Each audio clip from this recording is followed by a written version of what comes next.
Is it too much to ask the gun seller to do a cursory check on social media? Is there no such thing as a database where a gun seller can look to see if somebody's recently in the past day purchased an AR-15? Would that help, Commissioner? Well, it would help if there was some kind of database, but also where's the law that says you can't buy, guns in different places? Welcome to this week's Wacky Moments of Leftist Extremism.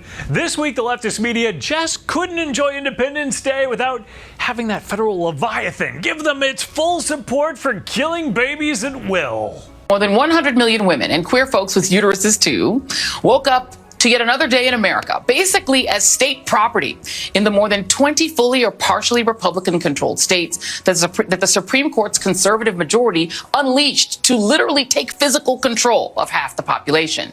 Yeah, the GOP is taking control of women and queer folks with uteruses too woke up to yet another day in America, basically as state property. Because that's the thing. But let's be honest, Reed and the left don't deal with reality when they go on their insane rants. This court has decreed that guns have more rights than children or women. Darn it, I always forget to apply for a permit and undergo those background checks before taking my wife and children out in public. Of course, now the leftist media do want retailers to check your social media history before they sell you items. Is it too much to ask the gun seller to do a cursory check on social media? That's not really the responsibility of retailers, but it seems leftist insanity never gets checked, for they're the party of hate, rage, and anger. And I've been hearing from Democrats the last 24 hours who want to hear more fire from this president about guns, about abortion rights, to really be out there and sort of trying to connect with the anger in his party. So what's the best way to connect with the leftist anger on gun control? ABC News found a very interesting way.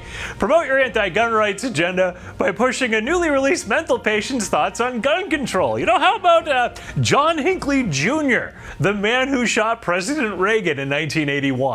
And here you see the president coming out now. John Hinkley Jr. One of the most notorious criminals in American history is free and says he's a changed man. Why the gunman acquitted of shooting President Ronald Reagan by reason of insanity says he's no longer a threat. I think there's too many guns in America. Coming from you, that's quite a statement. ABC using an attempted assassin to talk gun control. That was sponsored by Tums. Why don't you give them a call and let them know their ad supports, well, programming that upsets a lot more stomachs than they could possibly help. This next bit will turn your stomach, I promise. A planned shooting in Richmond, Virginia was thwarted thanks to a tip to authorities. But on Thursday morning, the networks focused on the weapons and didn't mention the fact that the two men arrested were in the country illegally. These two men were allegedly caught with a high-powered assault rifle, a handgun, and more than 200 rounds of ammunition. No word on motive, but police claim they were planning a mass shooting for the city's July 4th celebration. It's almost like the focus was on the guns there. ABC and CBS just couldn't let you know that the suspects are illegal aliens, but NBC News couldn't even be bothered to mention the story Thursday morning. They had to cover, more important things.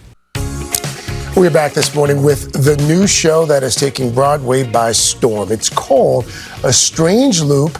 And folks, it just won the Tony Award for Best New Musical. Everybody's buzzing about it. The show centers around an usher at a Broadway show named Usher, who is a black gay man writing a show about a black gay man writing a show.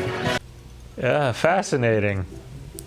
But not as fascinating as the way MSNBC cherry picks facts to defend their good buddy Joe Biden.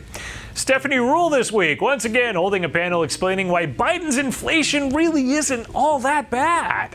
So, I think let me say one thing. I'm sorry, Sure. Michael, and Go ahead. I want to say one thing about inflation. What's the inflation rate in Hungary? And I know you don't know what because it is here. Okay, hold on now. No, it's higher than here. Wait. You listen, Al, you're absolutely right. And right here on this show, many, many nights, we go through inflation around the globe, in Hungary, in Brazil, what it is. But the problem is when your neighbor goes to the grocery store, they're not thinking about what eggs cost in Hungary, just like they're not thinking about it at the gas pump. So you have the facts on your side, but people vote based on how they feel. Hungry, huh? I didn't know the U.S. had such a low inflation rate. Those great leftist facts. I mean, Biden's inflation rate is only higher than China, Saudi Arabia, Japan, Switzerland, Indonesia, Australia, Singapore, France, South Korea, South Africa, India, Germany, Canada, Mexico, Italy. And what's the inflation rate in Hungary?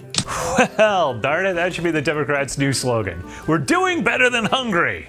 No malarkey.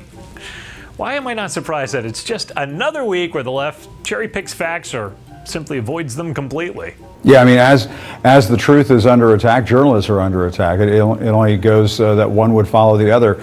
Does it? I wish that facts would follow certain journalists, like Acosta. The U.S. joins only 3 countries, El Salvador, Nicaragua, Poland, that have chosen to roll back abortion rights since 1994.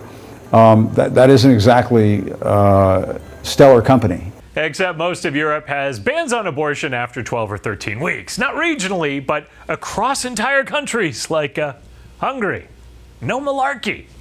Wonder why Acosta avoids facts like that, don't you? I'm Eric Shiner for MRC-TV, asking you not to avoid the great deals that can be found at the MRC Store. Check out the gear over there. Also, head over to MRCTV.org for the latest in news, culture, and video.